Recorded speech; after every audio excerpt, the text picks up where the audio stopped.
Everyone, welcome back to my channel. Honey trap के next part में आप सभी का स्वागत है। लास्ट पार्ट में हमने देखा था कि किस तरीके से किंसू को फंसा के ज़ॉयमिन अपने करियर, अपने फ्यूचर का प्लान बना रही है। वैसे फ्यूचर के लिए तो इस समय हर कोई सोच रहा है, यहाँ तक कि जैन क्लैंस में यानी जंचा के पेरेंट्स, जैन फैमिया और मैडम यू भी बहुत ज़्यादा कंसर्न है, क्योंकि सचमुच में बस कुछ ही महीने रह गए हैं इन लोगों की ग्रेजुएशन के, यानी लांगवांग जी, जंचा और एक तरह से ज़ॉयमिन की ग्रेजुएशन के। बाकी सब जो है वो जूनियर है, बाकी सब मतलब न्यू हुसैन और विंग अभी जूनियर है, तो उनके पास एक ईयर है।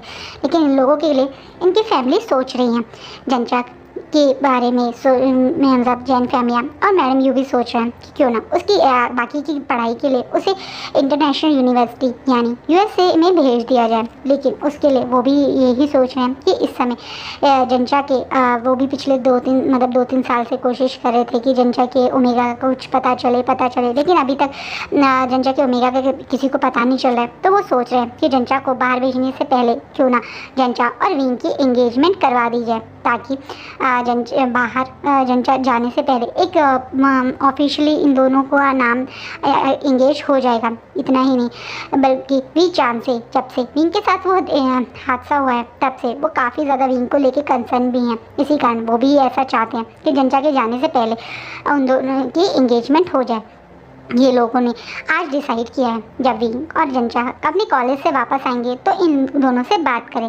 विंग और जंचा जब कॉलेज से आते हैं तो देखते हैं कि आज घर पे काफ़ी सारे लोग हैं। यहाँ इतना ही नहीं, जंचा को स्पेशली विंग को आज के साथ यानी वी मेंशन में आने के लिए बोला गया था। तो इन लोगों को समझ नहीं आ रहा है कि ना ही आज किसी की एनिवर्सरी है, ना ही किसी का बर्थडे है, ना ही कोई स्पेशल डे।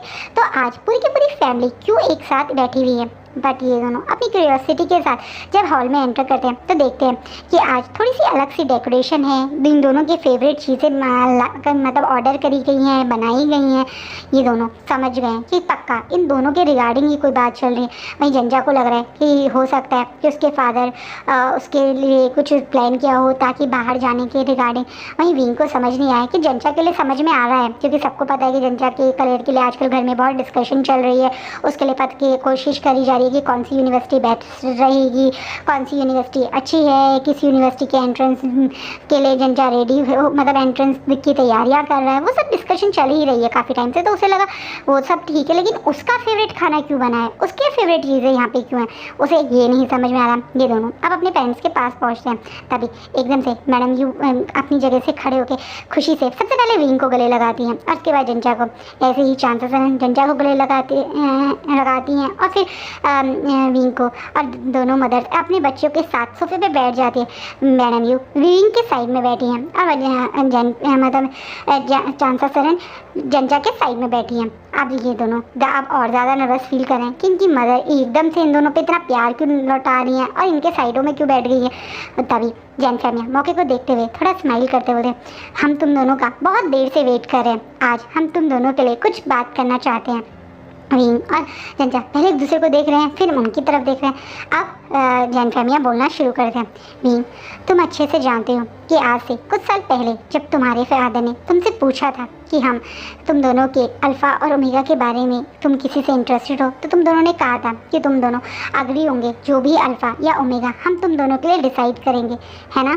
तो विंग बोलता है हाँ फादर, हाँ अंकल, आपने ऐसे ही कहा।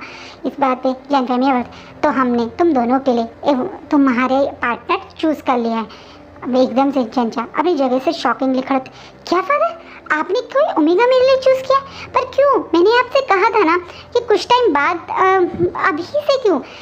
कुछ टाइम की क्या बात है, कुछ दिन बाद तुम्हारी ग्रेजुएशन होने वाली है, उसके बाद तुम बाहर चले जाओगे। हम चाहते हैं तुम्हारे बाहर जाने से पहले हम तुम्हारी इंगेजमेंट करवा दें, इसमें हम क्या गलत सोच रहे हैं। मैडम जी थोड़ा सा गुस्सा करते हुए जंजा को पे बोलती हैं और उसे बैठने का इशारा करते हैं। जंजा तुरंत अपनी मदर को गुस्सा करते देख अपनी जगह बैठ जाता है। वहीं भी अब शॉकिंगली सबकी तरफ देखता है और हिम्मत करते बोलता है जंजा का समझ में आता है ये अगले साल जा रहा है, इसका आप करवाना चाहते हैं इंगेजमेंट तो करवाओ, पर मेरे लिए क्यों?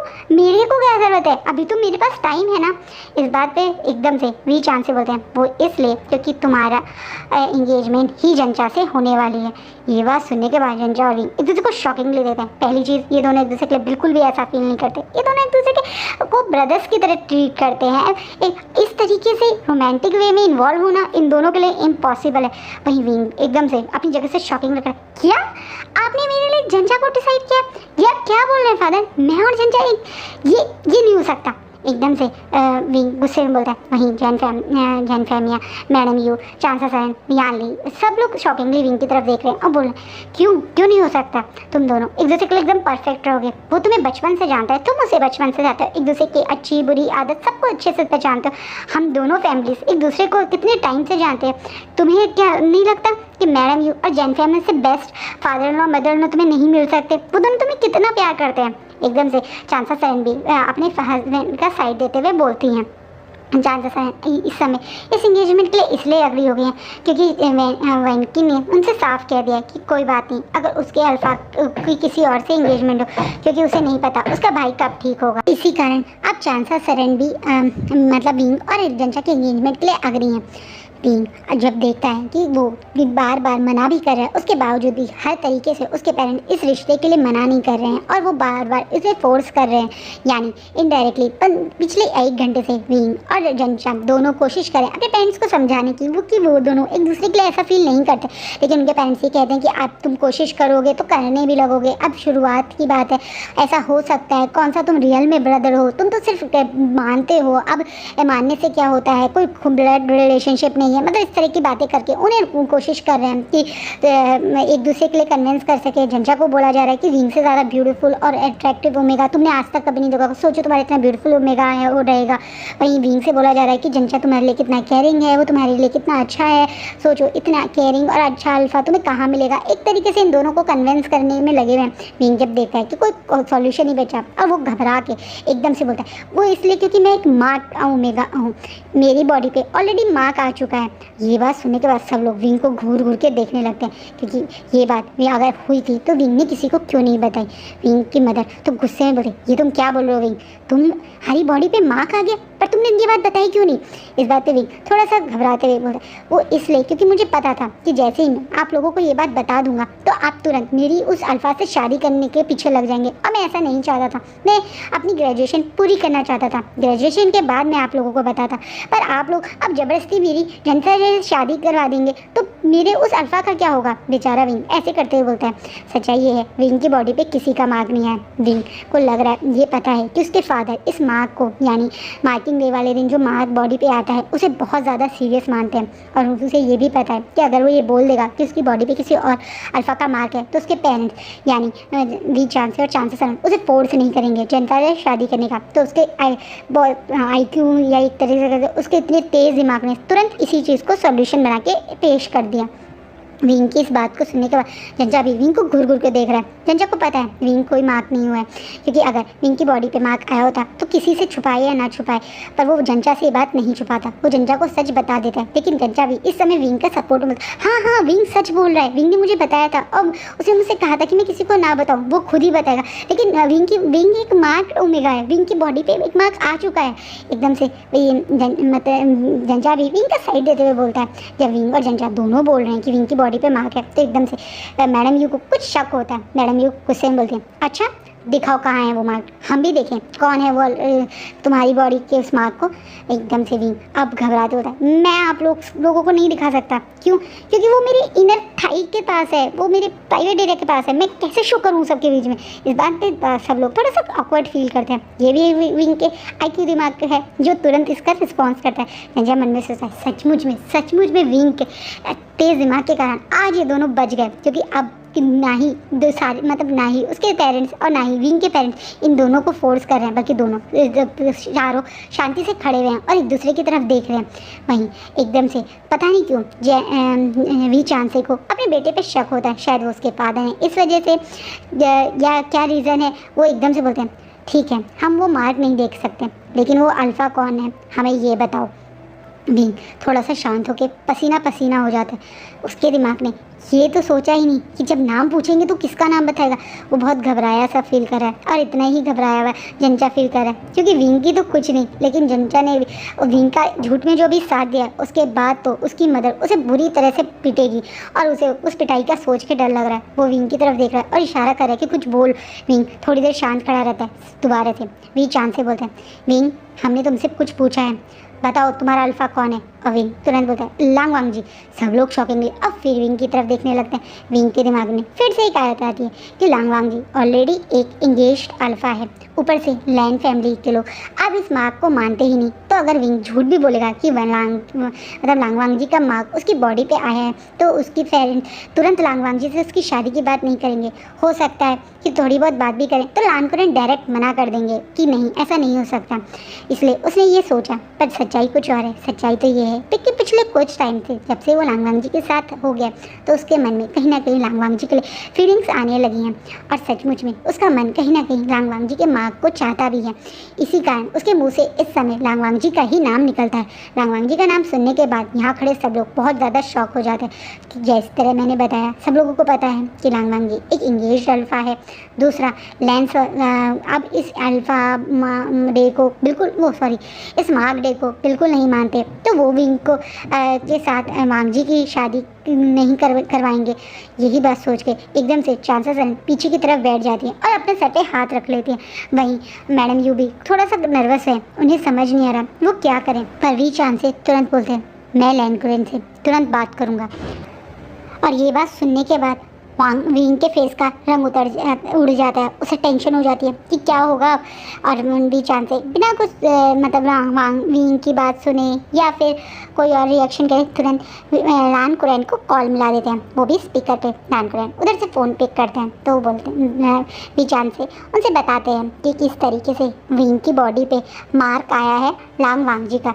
ये बात सुन के लान कुरैन थोड़ा शॉक होते हैं। इतना ही नहीं, लान कुरैन वी चांसे को बोलते हैं कि फ़ोन पे बात नहीं करेंगे, वो अपने दोनों से मतलब नेफ्यू और उनके मतलब एक तरह से नी मिंजे के साथ उनके घर पे ही आ रहे हैं, वहीं आके बात करेंगे। ये बात सुनने के बाद तो विंग का और ज़्यादा बुरा हाल हो जाता है। विंग एक बहुत बड़ा झूठ बोल रहा है, वो ना चाहते हुए भी एक ऐसा झूठ बोल रहा है जो कि वैसे उसे तो लग रहा है कि वो किसी को हार्म नहीं कर सकता। सॉरी मैं बीच में वीडियो रोक रही हूँ गाइस, मेरे साइड में कंस्ट्रक्शन चल रही है और बहुत ज़्यादा डिस्टर्ब हो रहा है। ये लोग रात में भी यहीं स्टे करते हैं और कंस्ट्रक्शन करते हैं। पहले भी ये ऐसे ही करते थे और फिर ये बीच में 2-3 महीने के लिए गायब हो गए और फिर से करने लगे। तो प्लीज़ अगर आपको ठक ठक की आवाज़ जैसे अब आ रही है आए तो प्लीज़ अवॉइड कीजिएगा। मैं क्या करूँ, मैं सोच रही थी कि मैं रात में वीडियो बनाऊंगी तो भी ये नहीं करेंगे।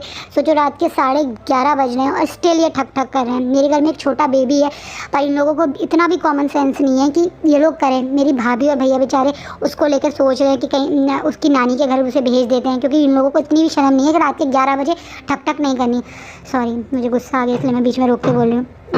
तो क्या करूँ गाइस, मैं अभी पहले से ही गैप के बाद आई हूँ और मैं सोच रही थी कि मैं कुछ दिन अवॉइड करूँगी। अगर इनका कंस्ट्रक्शन का काम रुक जाएगा तब वीडियो बनाऊँगी तो भी फ़ायदा नहीं है, क्योंकि मुझे पता चला है कि काम काफ़ी लंबा है और मुझे नहीं पता ये कब तक चलेगा। इसलिए प्लीज़ अगर बैकग्राउंड में इस टाइप की आवाज़ें आएँ तो थोड़ा अवॉइड कीजिएगा। मैं कोशिश तो करती हूँ कि जब ये लोग शांत हो तभी वीडियो बनाऊँ, पर अब देखो रात के 11:30 बज गए हैं, मुझे सोना भी है और इन लोगों की ठक ठक ही नहीं रुक रही है। तो please guys please sorry in advance and avoid this nonsense background noise. Wing सोच रहे हैं कि उसके इस झूठ से क्या होगा, लेकिन असलियत तो ये है कि ये एक बहुत बड़ा ट्रैप विंग ने अपने लिए फंसा दिया है। हाँ, विंग नहीं जानता कि उसका ये झूठ अब उस पर आगे जाके कितना भारी पड़ने वाला है। आज विंग का ये एक हार्मलेस सा झूठ कितना बड़ा ड्रास्टिक पॉइंट बनने वाला है, एक ट्रेजिक पॉइंट बनने वाला है उसकी लाइफ का, और कितना ज़्यादा वो इस मुसीबत में पड़ सकता है। विंग अभी शांति से अपने सोफे पे बैठे बस अपने नील्स बाइट कर रहा है, ये सोच के कि पता नहीं आगे क्या होगा।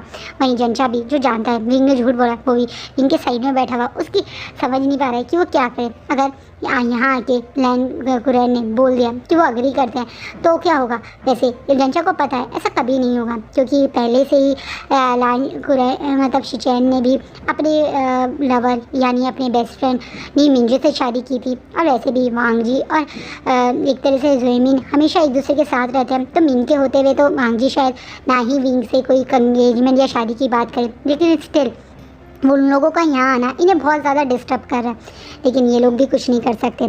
विंग और जंचा आपस में एक दूसरे से थोड़ा सा फुसफुस कर रहे हैं, तुझे में क्या लगता है क्या होगा? तुझे लगता है कि अगर लांग वांग जी या लान कुरैन ने हाँ कर दी तो? एकदम से विंग उसकी तरफ घूर घूर के देखते हुए, पागल हो गया क्या, भूल गया क्या, मीन उसकी गर्लफ्रेंड है, वो कैसे मुझे हाँ हाँ करेगा? लेकिन यार वो यहाँ क्यों आ रहे हैं मुझे भी नहीं पता, देखते हैं क्या होगा। सडनली डोर ओपन होते हैं और लाइन्स एंट्री करते हैं।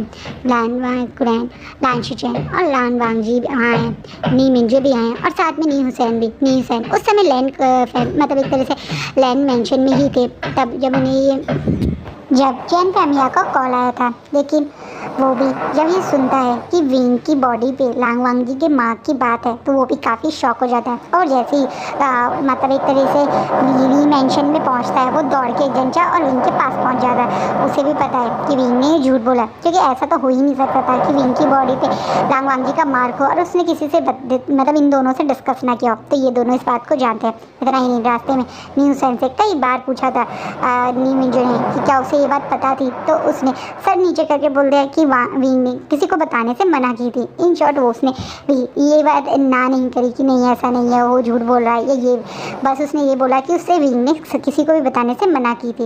वहीं वांग जी को काफ़ी बड़ा शौक लगा था ये सुन के कि विंग का बॉडी पे उसका नाम आया, तो वो भी काफ़ी शौक हुआ था। असलियत तो ये है कि वांग जी विंग को लेके काफ़ी मिक्स फीलिंग में है।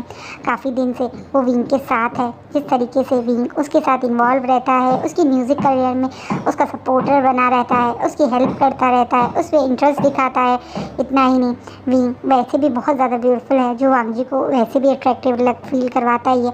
उस तो एकदम से विंग का बॉडी पे अपना नाम सुन के उसे कुछ अलग सा फील हुआ था।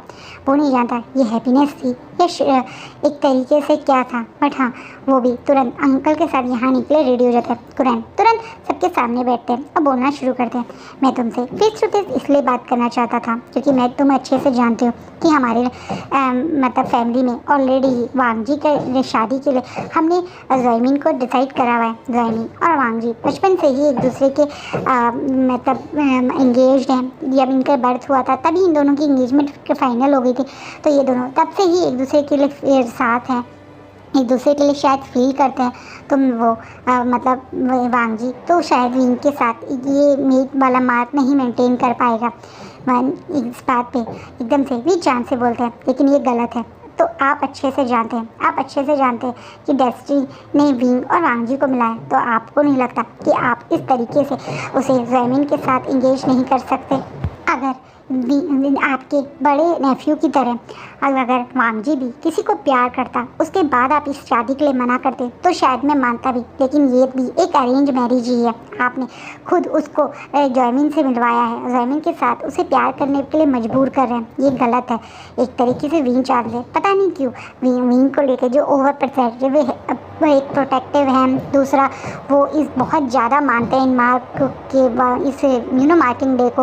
वो बिल्कुल नहीं चाहते कि उनके बेटे को जो भगवान मतलब एक तरीके से मार्क मिला है जिस अल्फ़ा का, वो अल्फ़ा किसी और से शादी कर ले, तो वो एकदम से डिफेंसिव मोड में ये तरह से बोलने लगता है।